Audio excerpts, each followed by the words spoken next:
Hey everyone, welcome back to my channel.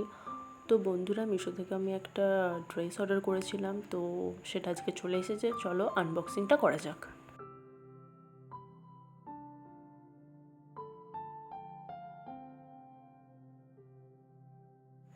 তো এই ড্রেসটা যখন মিশোতে মেগা ব্লকবাস্টার সেলটা চলছিল তখন আমি অর্ডার করেছিলাম, আর খুব তাড়াতাড়ি আমি এটা ডেলিভারিটা পেয়ে গিয়েছিলাম। তো ড্রেসটা মোটামুটি আন্ডার 300-এর মধ্যেই পড়েছিল। তো এটা একটা লং ড্রেস, আর যার কালার কম্বিনেশনটা ছিল গ্রে অ্যান্ড ব্ল্যাক, আর ড্রেসটার ফ্যাব্রিক ছিল জর্জেট। তো দেখো, এই হচ্ছে ড্রেসটা। আর এটার 3/4 স্লিভ ছিল, আর দেখো হাতের এখানটা একটা গার্ডার টাইপও লাগানো ছিল। তো ড্রেসটা মোটামুটি ভালোই এসেছিলো কোয়ালিটিটা। তো আজকের মতো ভিডিওটা এখানেই শেষ করলাম। দেখা হচ্ছে পরের কোনো একটা ভিডিওতে। আজকের মতো বাই।